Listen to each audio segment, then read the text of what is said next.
This is the world depends on collection of strange items. They are not safe. Part of this video was sponsored by Google Domains. Okay. This is a US government warehouse that sells almost anything you can imagine. Blueberries, steel, cigarettes, limestone, a standard bullet, and even some things you don't want to imagine. I also see you have domestic sludge there. This is domestic sludge. So when you flush your toilet and it goes through the sewer and it goes into a wastewater treatment plant, the first step is to get rid of all the solid material. We took that, dried it down, so it's a nice fine powder. I wouldn't recommend smelling it. Okay. What is the purpose of all this stuff? Why are they selling it, and why is it so expensive? Does it ever feel like you're living inside a sci-fi story or something? You know, I've been here for a long time, so I don't think of it from that perspective, but I should say yes. The science fiction element to me is like, there's someone thinking about that? There's someone collecting that? It seems so fictional. Like, why should a place like this exist? There are apple leaves and peach leaves, oyster tissue, bars of zinc metal, carbon dioxide in nitrogen. In these vats of liquid nitrogen, there are samples of marine animals. Mussel samples, dolphin samples, whale samples, birds as well, bird tissue, and some human tissue as well. But perhaps the weirdest thing they sell is something really mundane. Peanut butter.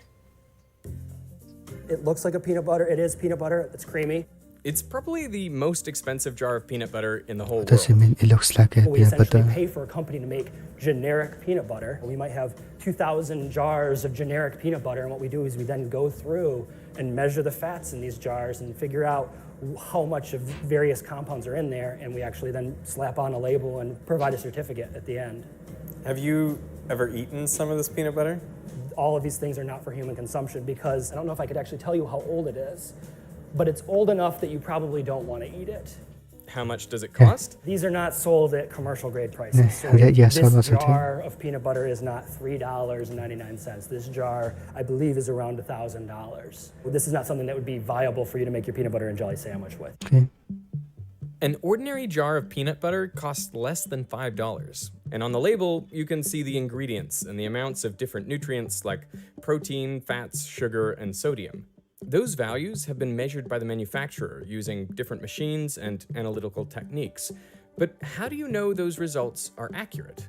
Well, this is where the government's standard jar of peanut butter comes in. It is mixed up so carefully and thoroughly that each jar contains exactly the same substance. We take great pains at homogenizing these things to make sure it's consistent. Then scientists at the National Institute of Standards and Technology, NIST, take years to painstakingly identify the quantities of all the different compounds in the peanut butter with specified uncertainties. This peanut butter is then known as a standard reference material, or SRM. They sell these perfectly characterized SRM samples of peanut butter to researchers and manufacturers so they can calibrate their equipment. Essentially, the buyer knows that their equipment is working properly if, when they run the standard peanut butter, they get the values NIST supplies on the certificate. We've spent a lot of time to make sure that we're confident, and we can spend years studying the amount of fat in here and try to figure out exactly what those numbers are. So what you're paying for is not really the peanut butter, it's the knowledge of exactly what is in the peanut butter.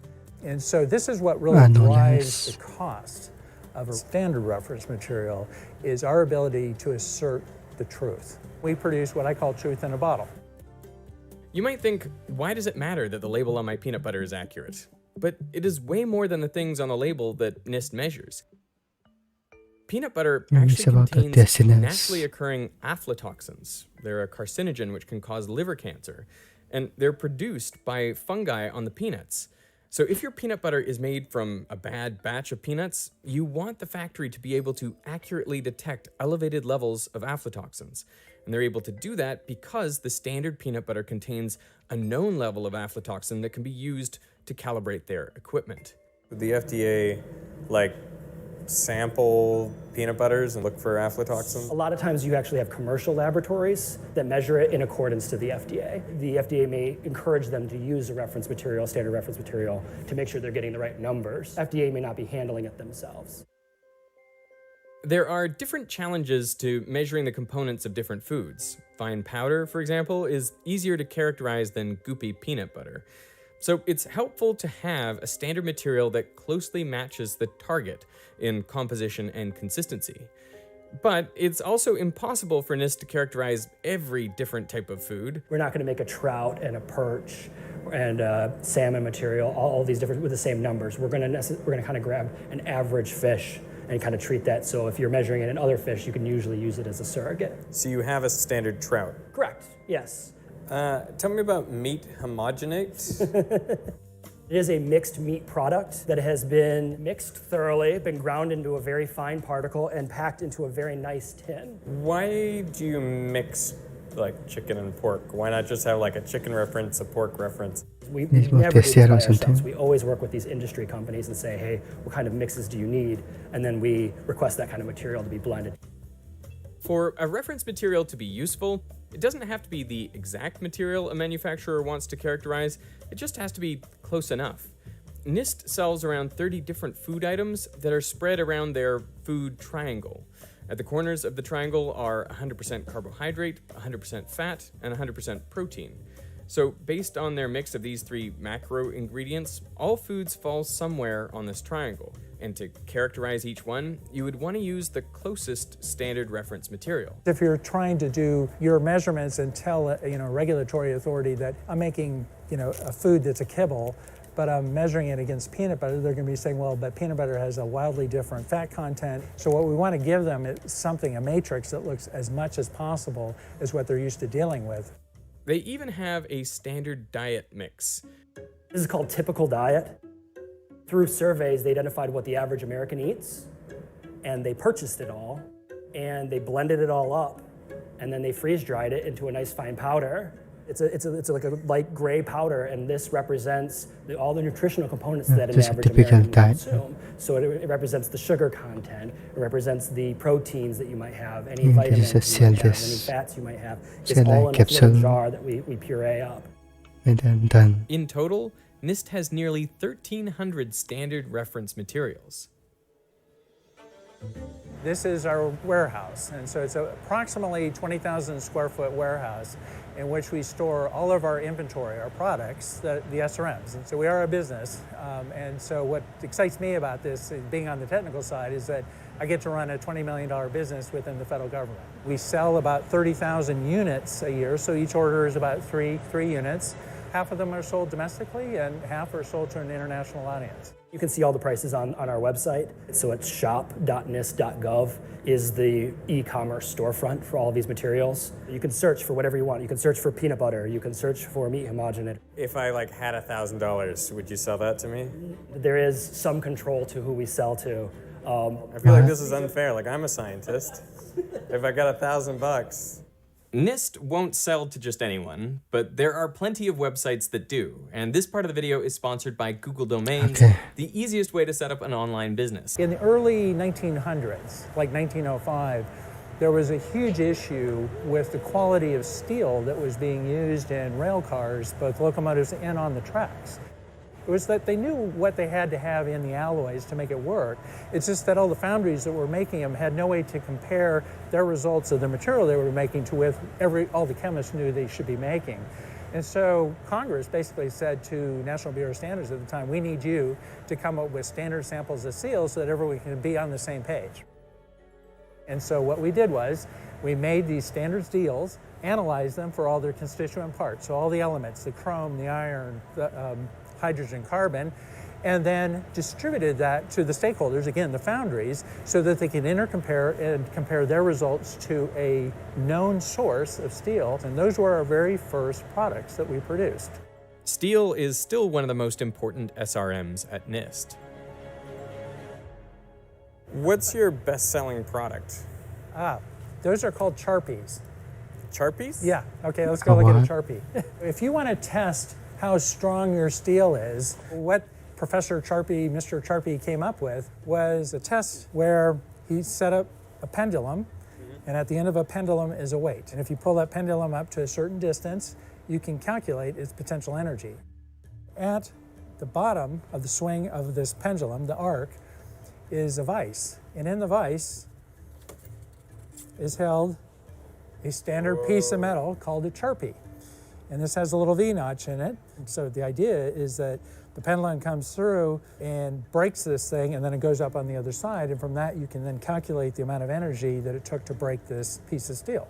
Every company in the United States, and frankly internationally, now has to check their materials against our Charpies annually, because the kind of steels they're making are used in pipelines, or they're used in defense industries, for tanks, for things that store nuclear waste. So I have a joke. I love things that break or burn, and these things break, and they have to break, and they can't reuse them, so we sell a lot.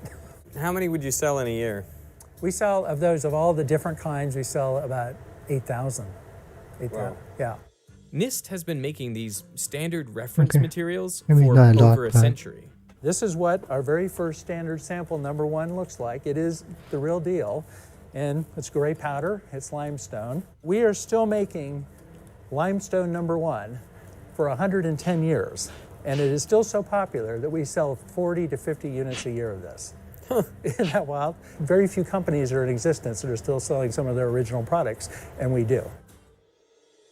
Most of the SRMs we've discussed so far are used for calibration, but there's another class of SRMs used for validation. This means they're used directly in industry tests to ensure consistency. An example is cigarettes. Evidently, smoking in bed was a real issue. People were like catching on fire. And so there was a lot of regulation as to how materials in your mattress or in your sheets or your bedclothes should react to a combustible source. And we produced some standard cigarettes that essentially, along these are the with the cigarettes. ASTM tests, would help a manufacturer determine how flammable their furniture was, or their bedclothes, or their mattress. And for those tests to be consistent, the fires must be started with a standardized NIST cigarette. Fires started by smoky materials are the leading cause of death by fire in the home in the US. Products like Yes, this, okay. but also with the regulations that were in place and just the educational campaigns that went on, have saved many, many lives. But they also have standards for things you would never expect, like a standard bullet. When a bullet is fired through a gun, that the rifling in the barrel imparts marks to the bullet. Forensic labs then have to measure these grooves to match the bullet from the crime scene to others fired by the suspected weapon. But how do you know they are accurately measuring the grooves? So this has standard marks on it. They replicated a bullet, putting, I believe, essentially nano indentations on it. So very, very fine marks, and have mapped it on this bullet. They weren't fired through a gun, they were manufactured. So to validate their equipment, forensic labs can run the standard bullet at the same time as a bullet from a crime scene, so they know their measurements are accurate. The goal of every standard is to quantify something about the world, something important that's usually pretty hard to measure, like house dust. In the early 90s, we worked with maid services, and we got vacuum bags. We went to hotels, went to motels, took all the vacuum bags that we got from all of these hotels and houses and everything, mixed it together in a big pot, so it's fully mixed. So every little jar has the same number of chemicals, has the same amount of material in it, and then we measured everything in there. And the reason why I find dust is interesting is because dust is, from an environmental point of view, is a really good way to tell what you and I in our house are being exposed to. Identifying dangerous contaminants is a big part of what these standard reference materials are for, which is why they have several types of lead paint, or water from a glacier in Greenland. These are so rare that we have to limit distribution of 1 unit And per I customer sit per 3 and years. blah. Whoa. Or dirt from New Jersey and Montana. We have a lot of soil samples. They had the permission to go into essentially a contaminated industrial site in Bozeman, Montana, and collect a bunch of rocks in a 5-gallon pail and bring them back and crunch them up. And so these are certified, again, for things like toxic elements. Now, the ultimate way to measure what contaminants we're exposed to is by what comes out of us. Which is why NIST sells domestic sludge. This is a record of what has come out of our bodies and down our sewers. Researchers can examine it for traces of toxins or heavy metals, contaminants that many of us may be exposed to without knowing. It's really about environmental monitoring. It makes sense. And next year, they're coming out with an actual human poop product. It's been in the news quite a bit is, health is related to your microbiome, right? We're starting to understand that your gut flora and what's in your stomach is hugely important to your health, your mental attitude, just all sorts of things. Fecal matter is an incredibly difficult matrix to measure and extract all the different components out of, and what this material will do is support measurements of the metabolites, and it will be distributed as a vial of powder, essentially. Do you know how much they got? A crap load. Okay. As our knowledge of the world evolves, so too do the standard reference materials stored in this warehouse. NIST is preparing to launch its first living standard reference material next year. The living cells will be hamster ovary cells that can produce monoclonal antibodies. Monoclonal antibodies now account for 5 of the 10 top-selling drugs and over $75 billion in annual sales worldwide. When monkeypox started spreading earlier this year, one issue with diagnosing the disease was that there were no clear laboratory tests to tell if someone was infected. NIST was able to create a positive control reference of the monkeypox DNA in just 30 days. This warehouse is a very strange place to walk around. So many disparate pieces of our world carefully characterized, labeled, and packaged up. It's a reminder that behind the scenes, invisible to most of us, there are a group of people working tirelessly to ensure that things are what we think they are. When we eat peanut butter on toast, we can be sure the peanut butter contains what the label says. When your blood test comes back with a cholesterol reading, you know it was calibrated with a standard. And when you walk into a steel-framed building, you know the steel has the appropriate structural and mechanical properties to hold up that structure. Our world works because, unbeknownst to most of us, there is a small army of people diligently checking that what is out there aligns with the standards. Even our poop. That was an interesting topic to dissect the poop to see how we are doing for environmental benefits. Sa video,